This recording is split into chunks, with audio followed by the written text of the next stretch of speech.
Hey, thanks for tuning in. And while I have your attention, I would like to direct you over to Enter the CRoMniVerse Anthology Volume 1. This is a comic book that I am working on. We are raising funds through Indiegogo, and right now we're running the email list. So if you would please check the description in the link below. I will have the email list for you to go sign up for Enter the CRoMniVerse Anthology Volume 1. You are not going to want to miss this. Crom is an internet troll. He literally lives inside the internet. He is a character created by Pops Van Zant and brought to life artistically by Edwin Artex Badillo. And we are putting together an anthology with a lot of great artists. Like Edwin is contributing, Doc Blaylock. I have a story, Eric Hodson, Paul Gomez. There are so many more people that are joining in and helping to contribute stories to this anthology. So please check the description below and click the sign up link, put your email in, and we will update you on everything that is Crom. Thank you.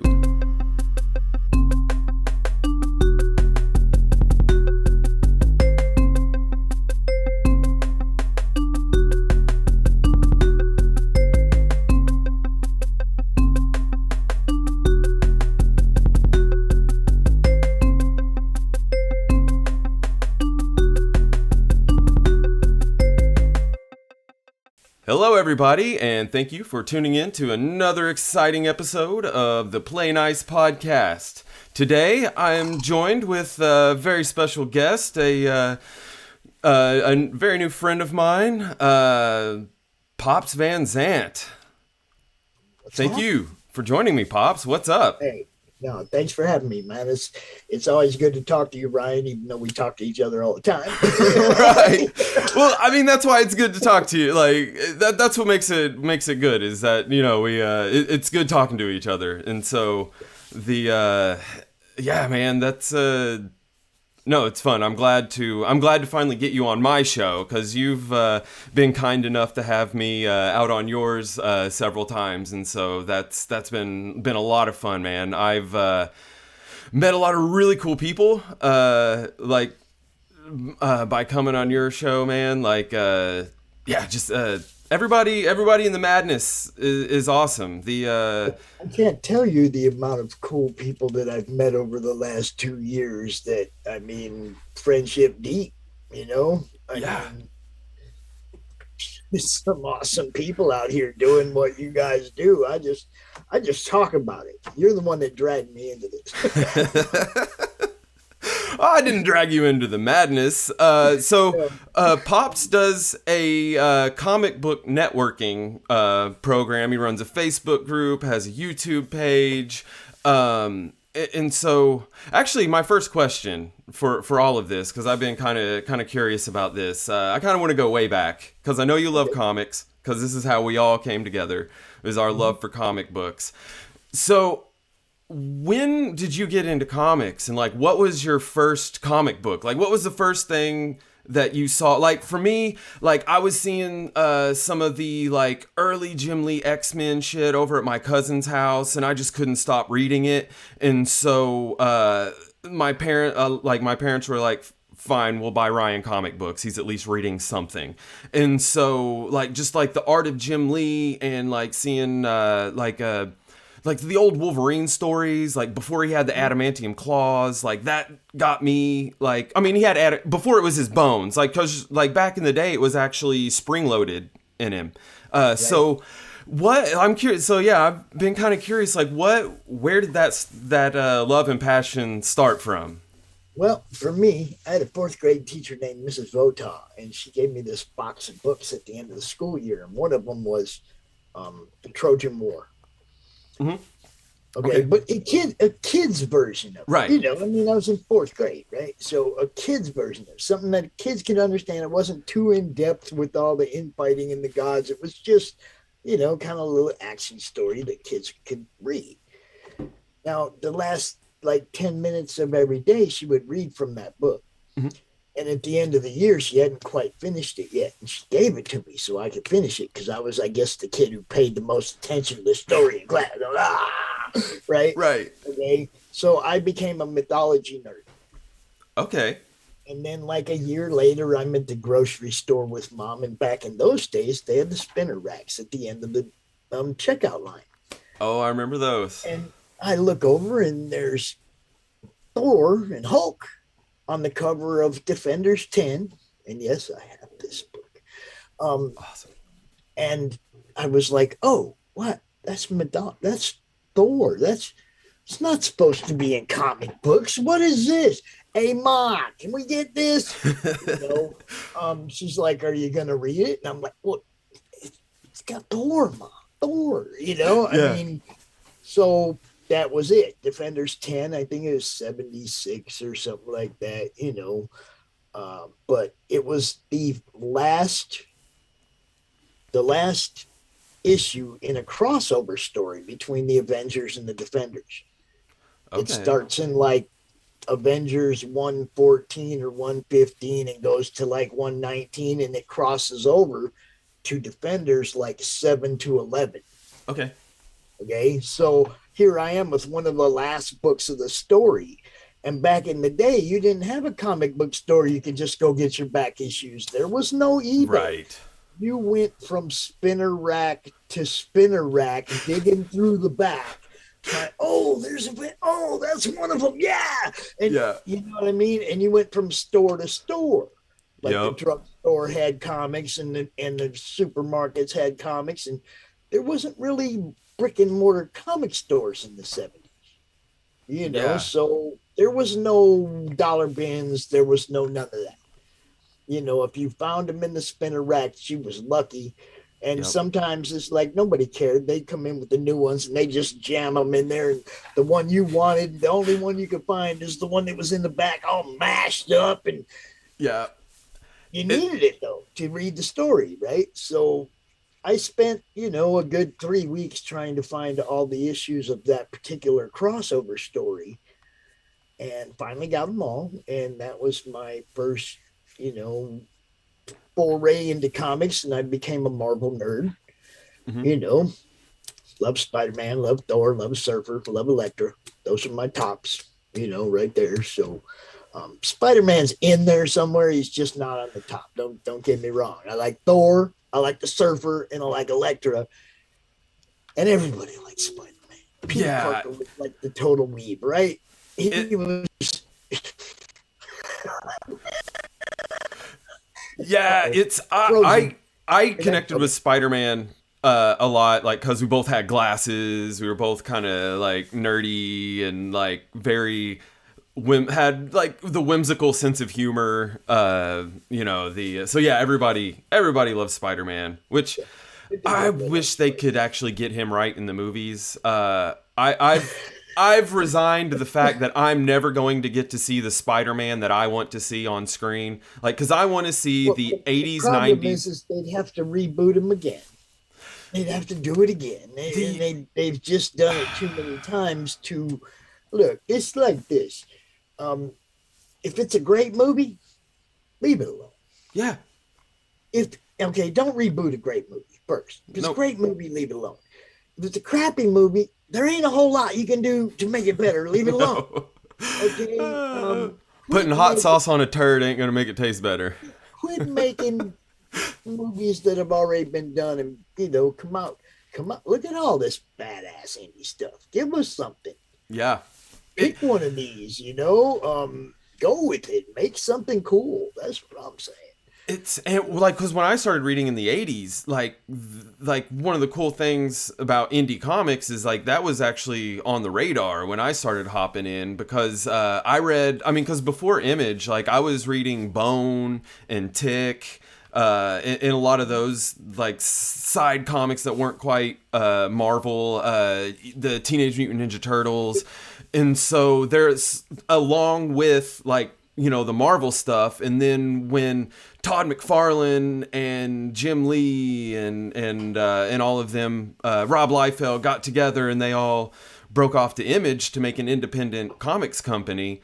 Like me being, into like punk rock and hardcore and, and stuff like that, I was all about it. Like, cause indie projects and indie artists have always got my attention. Like, it's always fascinated me, Yeah. the people that go out there and do it on their own, and they're just like, This is boom. where I was going to go to my 13 to 14 transition.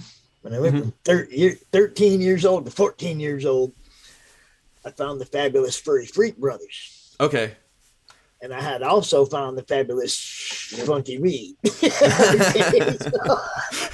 that was my into indie comics. Okay.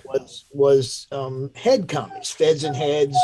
All those ones were the ones that outside the big two that I was reading. Right. You know, Okay. I was looking for those. Oh, Rocky, really? Do you got to do that right now? He wants to he wants to say something. What do you want? What? Oh, now you're gonna climb up? Yeah, don't get shy now, Rocky. Oh, there we go. Thank you, Rocky. Thank you. That's what I said. How did you first get into comics, Rocky? What you talking about? Oh. Okay, that's cool.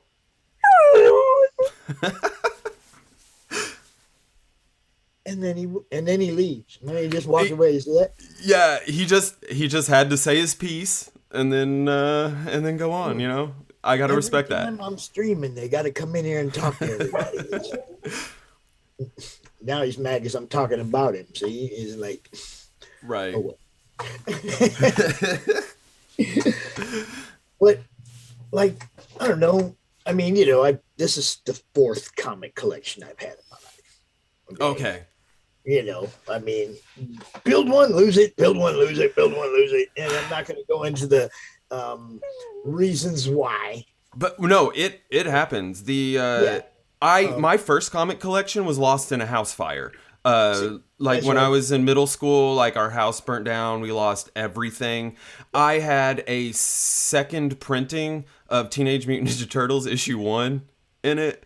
Like, I mean, it's not the first printing, but it's still also not the 3rd or 4th or a color reprint. And so I can tell you right now, I do not want to think about the stuff I lost in any of those collections. Oh, I bet. The multitude of stuff that I lost in any of those collections. It's like it's just heartbreaking to go back and think about it, especially the last one. I had a house that was like a museum. Right. You know, and it was like, yeah, okay. Don't want to think about it. But the good thing about comics, the thing I can say about this collection is I never had original art. Mm-hmm. It was always comics and autographs, music, sports, all that stuff. I never had any original art. Now I have a whole freaking corner in front of me of original art, and that's special.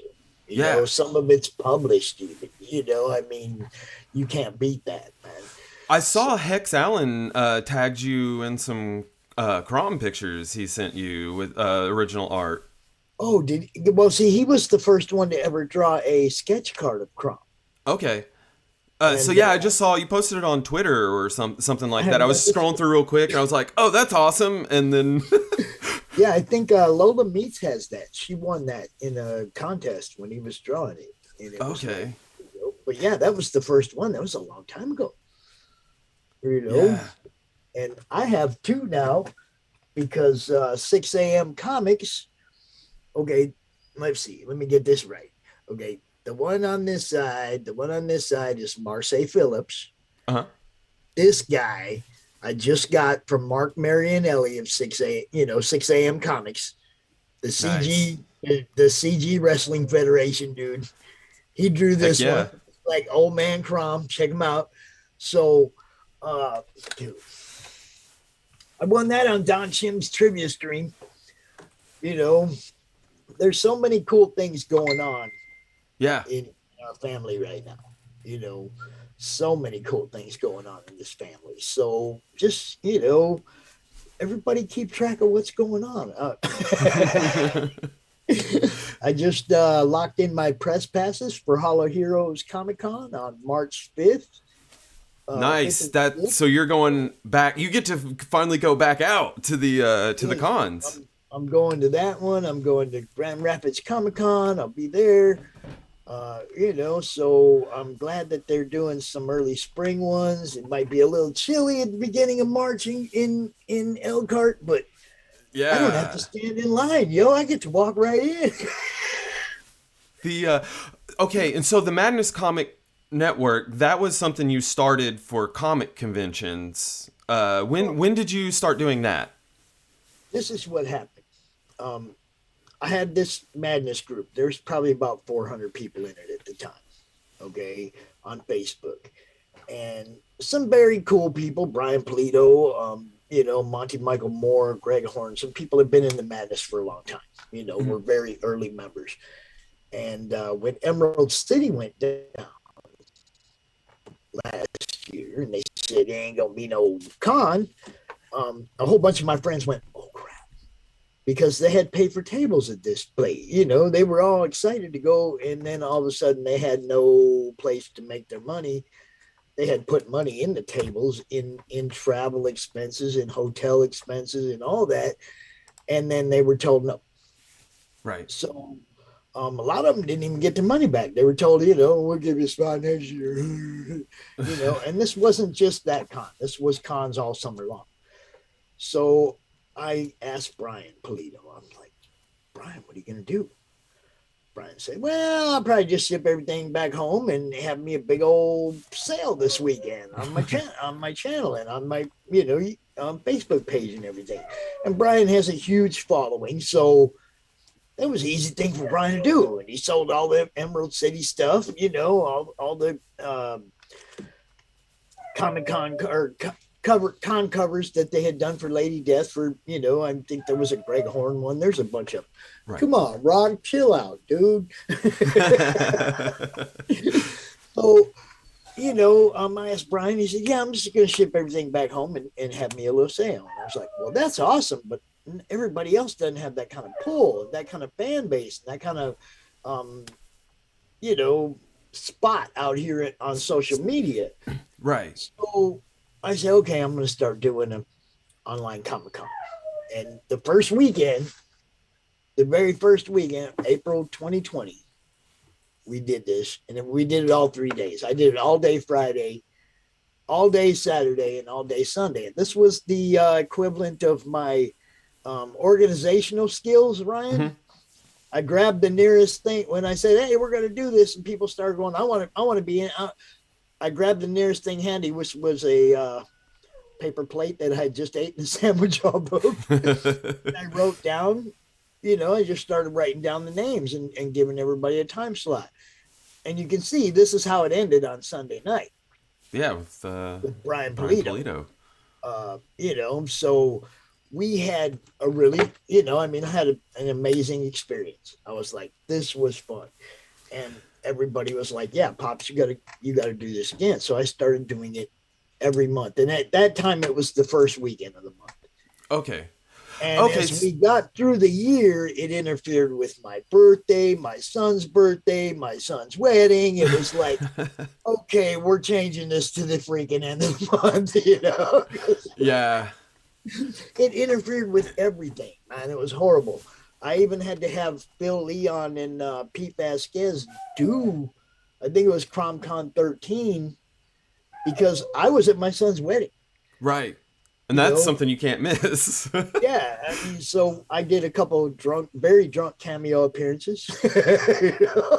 Yes. The moonshine was flowing, it was a great time, man, But I mean, it was cool also that I people like that I can count on, that have my back. And it's the same today with Doc Blaylock. Like I hit him up a little while ago. I said, look, I'm doing a launch party tonight. I don't know if I'm going to have connection or if I'm going to get kicked off in the middle of the stream or whatever. Would you come out with me so that there's somebody that can keep the stream live?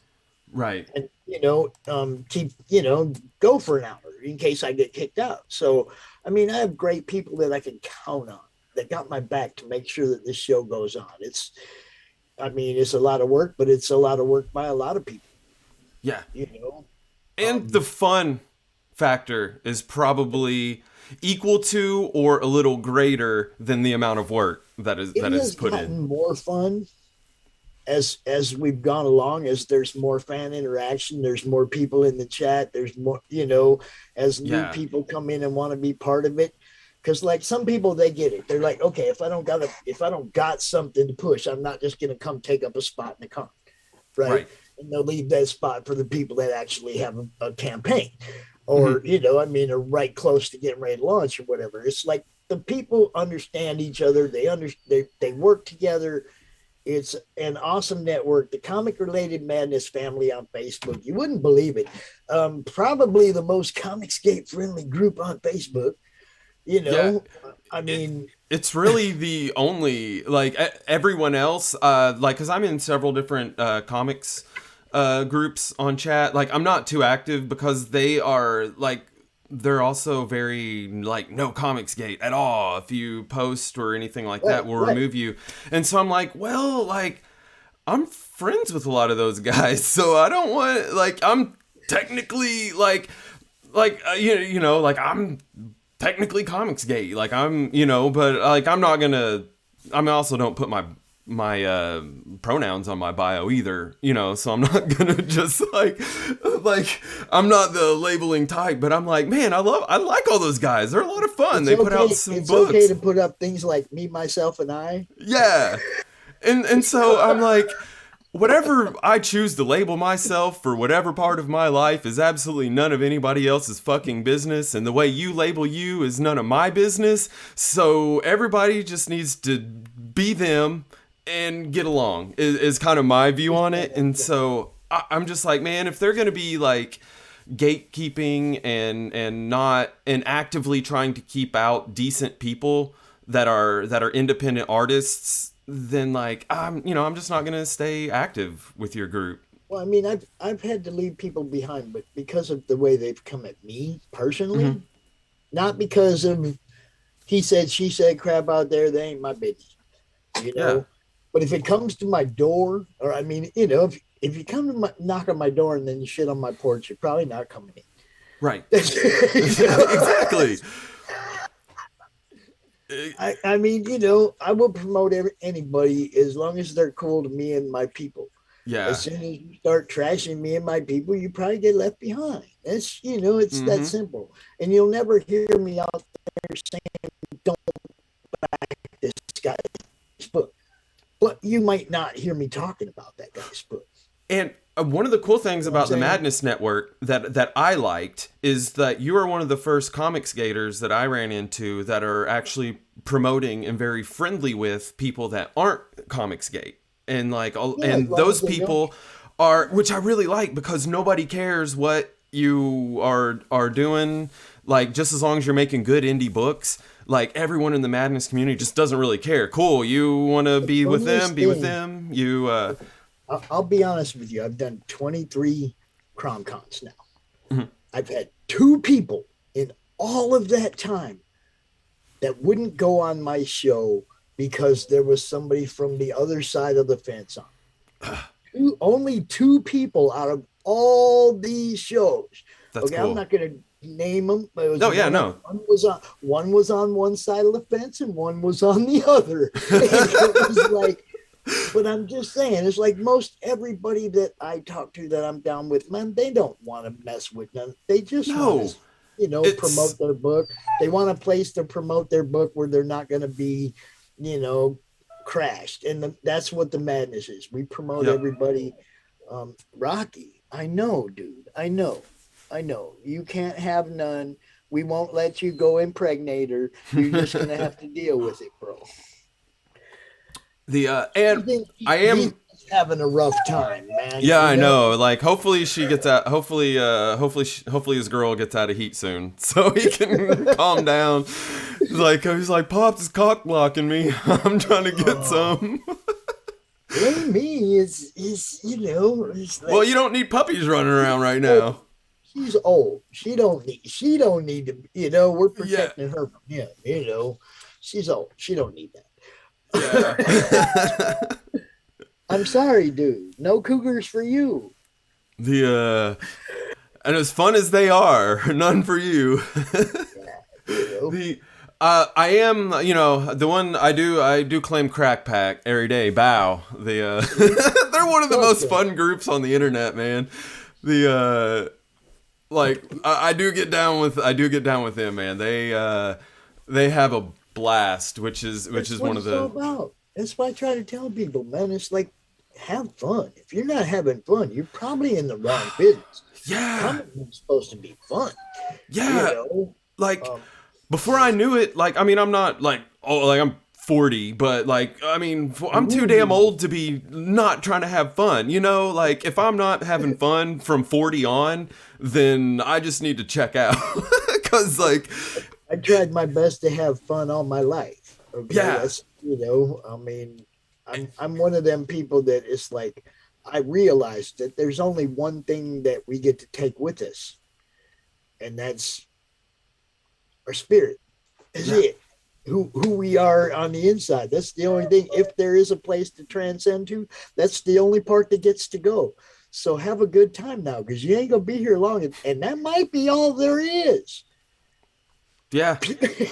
So, yeah. We don't know. No. That might be all there is. So you better enjoy it. The group, everything, it all snowballed on me, Ryan. Okay. Now there got to a point, we got to a point where Pop started building his own YouTube network. I mean, at first I've been on 2 different other platforms that CromCon was on. We were on Indie Comics Cast. Okay. And we were on the NSC Roadshow. Okay. And then it's like, okay, it's only been a year that I've been doing it, a little over a year that I've been building my own network, the Madness Comic Network, which also grew out of everything grew out of the comic related madness. That's the one thing I like to, say is I'm kind of the Comicsgate ambassador to Facebook. I know a lot of people ran away from Facebook, and it's like, whether they know it or not, I share all their stuff on Facebook.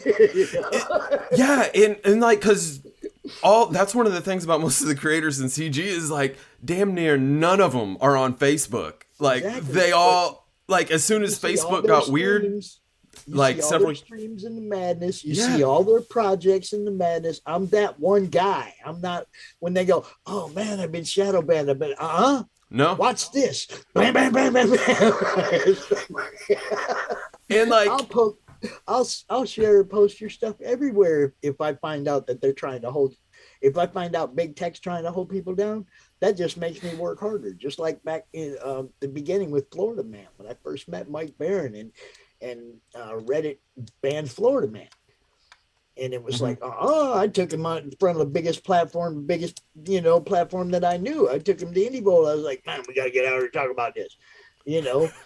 And it was like one show after another. And we just kept, I never quit pushing what Mike Barron does. And now he's going through it again with Thin Blue Line, Look, I'm a promoter. Don't tell me that you're gonna shoot my friends down because I'm just gonna yell louder. Right.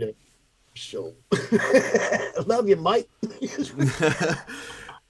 Yeah, the whole thing, I think the him getting canceled off a Reddit thing right now is probably a good thing because it's getting attention. Yeah, just another it's getting boost. They did the same thing for Florida Man last year when they did it. This time it was louder, and he had some friends that put him on national TV. That was really good for him. He's been on Fox and Friends twice talking about Thin Blue Line. That's a huge boost, man. Yeah. And Kickstarter, this is the one that I love. He's like, 5 digits on Kickstarter, doing real well over there with Thin Blue Line. They've never given him a project we love. But he's like slamming all these projects they love. Yep. Money-wise and backer-wise. And because he's making them so much money, they don't want to just boot it. Nope. They don't want to just because he's bringing in the bankola for them. But they want to. Yep, he's speaking to them in the language they understand, which is green, and they're like, I can't really. I guess we'll just let it slide, cause I like that money that he's bringing in, like, They which is won't one throw of the that little seal of approval up there on his book, though. You see what I'm and the truth of the matter is it's not an agenda driven book. no. The main protagonist is Well, a female Latina cop. Okay, she's not an old white guy. You know, right, check box, right? How many yeah. check boxes you got to get? Oh, it doesn't matter if there's a cop in there. Then all the other check boxes don't matter. It's and if you take 5 seconds to actually listen to Mike Barron talk, like he's one of the coolest dudes ever. Like just the yeah, he's writing a It's book about cops, but he also has a book coming out called Smokes the Fox about a dope smoking mutant fox that's on the run from the government. So like about a dope smoking mutant fox, yo. so he goes like he's very versatile. Got a really cool He's a non-judgmental storyteller. personality, and so I don't get it. Like yeah, anybody that is trying to not give Mike Mr. Barron a chance, then that fuck them. They're like He's a storyteller, and he's been telling us great stories for years. yeah. Punishment, Nexus, Badger, Hmm. and so many others that y'all just don't know. Yeah. When I first encountered Mike, and I went and looked in my catalog to see how many times Mike was in, books And, in my collection, it was like he's all over this room, dude. right. You The know, I don't think I realized he was the one that wrote Nexus, and like Nexus was like I always thought that was a really cool book and a cool character, and so yeah, I don't think I never really put two and two together. And there's actually been several of these CG artists that I never really put two and two together, and where I was like, oh, oh, yeah. You see that's RT awesome. Bear. You open up X Force #1, and right there is RT Bear's name. You know, it's like, Art T Bear is on like basically every X-Men book in the like 80s, 90s, like doing inks and all of that stuff. Like I'm in the middle of the Extinction Agenda graphic novel, and like Art T Bear inked damn near that whole book. yeah. I mean, it's like EBS, Green Lantern. It's like all these guys were all over the place back in the day. Yeah, You the know, I found my Flash Rebirth a couple weeks ago, and I was like, holy shit! And like a whole stack full of Shane Davis covers on DC I couldn't projects. even tell you all the things that my Monday Madness co-host Rich Parada. I can't even tell you all the books he inked over the years. I'm not even a lot. Okay. Yeah, I didn't realize. Yeah, like it'd been a few times of me like checking Rich out before I like kind of realized that he's a former Marvel guy, and I was like, oh shit. That like because I saw his art like on the draw streams and stuff. I'm like, damn, this guy's really good. And then like yeah, slowly put it. I'm like, oh, this is like a old school Marvel dude. No wonder. Like, Rich and is amazing, man, and yeah, he's a lot of fun too. Like he's a very fun guy, man. Like being on stream with him and getting to talk to him is like it's always a pleasure. It's well, when I went to Rich, man, I need a co-host for Money Madness. He's like, all right, I'll give it a try, and came out, and it like clicked right away.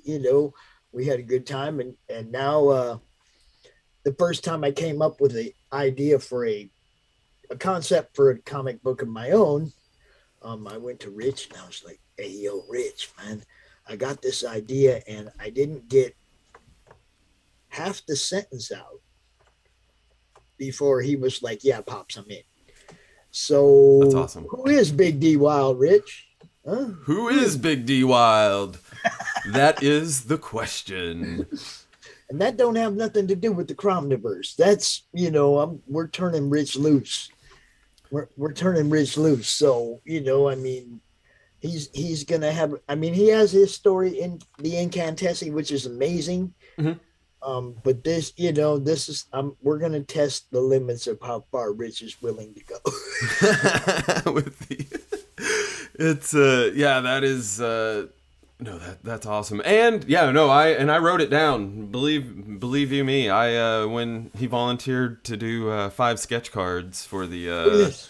For the special tiers. Oh, I definitely wrote that shit down, man. Yes, The and we have one tier which I guarantee you've never seen on a comic campaign before, and we're not talking about that yet. Nope. It will be, serial numbered, one of a kind, something. Yeah, special, very special collector's item. And Cindy offered to make 5 little crochet There will be 5 of these available, little crochet crowns. So, That's awesome. we're going to have fun with this. We really are. Yes. Also, you'll probably see some Enter the CRoMniVerse merch hitting the Madness merch store. I don't think there's any way to avoid that. Mm-hmm. Enter the CRoMniVerse is just, we're gonna have to offer at least T-shirts, something, because Oh yeah, definitely. There's a couple. The one where Crom's like giving the finger, holding the baseball bat. Dude, that needs to be a T-shirt. Like with the just drop the background off, have that red circle behind it with just that on a shirt. Like that would go great on like a baseball tee or like a ringer tee. Oh yeah. That one is so far from all the stuff, just the art that I've seen. Like that one, I want a T-shirt of that picture. The coolest actually thing about that is that's Manny Soto, and Manny Soto is. You guys see all the art of Pops, of me, the ones where I'm pointing at the bubble, pointing at the word bubble, and Pops approves, where I'm giving that thumbs up. Manny drew all those, and he drew the happy birthday thing that I throw up, the high comic skate, all that with the little Crom laying there, and Pops is like those. Manny drew all that stuff, man, and when he saw what we were doing. He wanted in the fun, man. That's he sent me that. And I was just like, damn, man. He's gotten so much better too. Well, his work was really. I mean, he was good. Don't get me wrong. Before, yeah, that's second level right there. The coloring that he did for that new picture is just like, I'm looking at that and I'm like, damn, I might hit him up to color some of my stuff. I was looking at the ink work of it, and I was like, because I saw it black and white first. Oh, okay. And it was like, dude, it stood alone. It didn't need color, but the color made it pop. But it didn't need it. It was already good. Yeah, he nailed those colors. I was as an aspirational colorist, like, because I can color, I'm decent at it, but as someone who would like to be like great. Like when I see stuff like that, it just warms my heart, because I'm like, oh man, like it encourages me and inspires me to to just keep pushing and keep getting better and keep going, and which has been one of the things that has been super fun about the jumping on with the Enter the CRoMniVerse project that we've been working on is. It's really blowing up, isn't it? I mean, and I don't mean like, we're getting lots of signups and a lot of people talking about it, but I'm talking about inside. Yes. It's like there's so much going on, man. It's like I'm so glad I did not try to take this on myself. I appreciate you, Rod. Oh no, thanks for letting me join in, man. This is like, no, it was your idea. You still gotta hold on. You still have to take credit for that. This was you, man. This didn't happen without you saying, yeah, okay, I'll do all this. Because I was happy just talking about comics, right? Right. No, I mean, I think this is just it's hard to express in words like what I kind of think about this project, because there's so many different like thoughts, because I know both of us have other things that were going on, and like because I have a comic I'm doing, you've got Big D Wild going on, and this gives us a chance to actually pull off something great where we're working with other people, so that way when we launch into other just singular books that aren't anthologies, like we kind of know what's going on, because this is a good way for both of us to get like people much more talented than me, like on to help and to give advice and stuff like that. And so that's one of the, thank you for, with the I coming up with the idea for it. So thank you for letting me do it, because it's given me a chance to pick all these like people that are so much better than me's brains. I want to tell everybody how this happened though, because this wasn't like, oh, Pops has this idea to do this anthology. That's not how this came together at all. Ryan and I were talking last month, beginning of December, and I was showing him all the fan art from all the people that have done Crom stuff, Mm-hmm. And he's like, Pops, you need to do something with this. And I was like, no, I don't. I was like, maybe an art book sometime, but we're not, I didn't even expect it to what happened after that to happen. But Ryan, I was like, now if you want to take this on as campaign manager, and we can get RJ to come on as fulfillment so that I don't got a trip. Mm-hmm. Psst. I got company. Okay. But yeah, I mean, so it came together right. You came on board. RJ said, "Oh heck yeah, I'm down," and that took all the weight off my shoulders. All I got to do is come out here, promote, and do a little creative consult on the character Crom. And that, okay, I can do that. Yeah. I can do that all day long. So thank you for dragging me out in here. And, my pleasure, man. Let's make this the best book we can possibly put together, man. That is my aim and my goal, because I want to keep selling books. So this is actually important to me to turn out a good project on this one, like something that people like, because I want to sell more books. Like in the future, I want to sell tons of books, man. Like I've got superhero comics I want to write, and like I want to hire artists to put that together, like, because I don't want to draw everything. Like there is some stuff I want to draw, but there's also some stuff I just want to write, because I'm a writer also. And so so for me, like, this is a great chance to put out an amazing product, because I want to keep putting out books, and I want to keep putting out quality art and quality projects. And so the quality of the people that jumped on board, that wanted to be part of this. Oh my God, dude! Seeing the stuff that's going on, like the art. I ain't gonna lie, I got a little fanboy going on for some of the people involved in this project. Me too.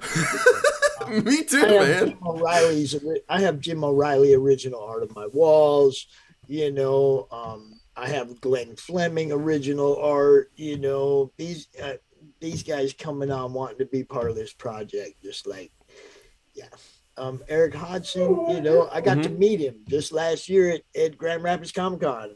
Nice. Interviewed him live, and now he's part of my project. It's like, dude, y'all don't know what all this means. Doc is the man. I love that dude, man. He's so much fun. Him being a traditional artist as well, just kind of intrigues me. Also, because watching him do those paintings, I'm like, fuck, man, like, So I've definitely watched some of his painting videos, kind of like, because I'm all about soaking up technique and everything like that, because I never want to stop learning. I do want to go with the Mike Barron. Always leave them wanting more. So yeah, I want you to post them couple pieces of art we talked about, put them up on the page. Maybe take a couple of the other ones down, put those ones up, so that we got something that we can say is actually going to be in the book. This is the kind of quality you're going to be able to expect. You know what I'm talking about. Oh yeah. Other than that, like I said, always leave them wanting more. I don't want to say anything I'm not supposed to say, so I probably ought to get out of here. We'll do this again. Yes, thank you. Thank you for coming on, Pops, man. Go ahead and give yourself a quick plug. Tell people where they can find you, and I'll make sure all of the links are down below in the description. You can find me at Madness Comic on Twitter. You can find me on In the Comic Related Madness on Facebook, or Pops Van Zant on Facebook, and Comic Talk with Pops Van Zant on YouTube, and Madness Comic Network on Twitch and Instagram, and it's like too many places. But mainly, if you look for me in the Madness, everything, that's where it all originates out of. So, that's my home, the Comic Related Madness on Facebook. We also have a sister group, the Comic Related Marketplace, for direct sales. If you want to go over there and just like put stuff up with pricing and stuff, we have a group for that too. So, And your merch store. I'll have a link for that too. Like at Mottos, like if you want to also help support the madness, grab yourself a shirt or a coffee mug, anything like that. So yes, Pops, thank you so much for coming on. I won't take up any more of your time, and I'll let you weather the storm up there. Good luck, man. Good luck. I'll be sending out some positive thoughts for you. I'll take another picture for you in the morning. Okay, yeah. So yeah, hopefully you can get dug out. All right, man. Thank you so much. Thanks for tuning in to Play Nice, and I will see you guys on the next one. Thanks for checking out the Play Nice podcast. I would appreciate it if you would check out my website, trashcanconductor.com. I am an artist. I do cartoons. I've got a fun cartoon called Awkward Ghost Moments. You can check that out there. I've got a adult humored comic, a mature humor comic, Johnny No Pants. I also do music. You can get that over on Bandcamp. There's a link to it there. You can also get merch. I sell things. I have fun T-shirts, coffee mugs, and things like that. And if you would also like to follow me on any of the social medias, you can find me at Trash Can Conductor. And there are also links to everything up at the website, trashcanconductor.com. So thank you very much for checking it out, and I hope to see you again soon.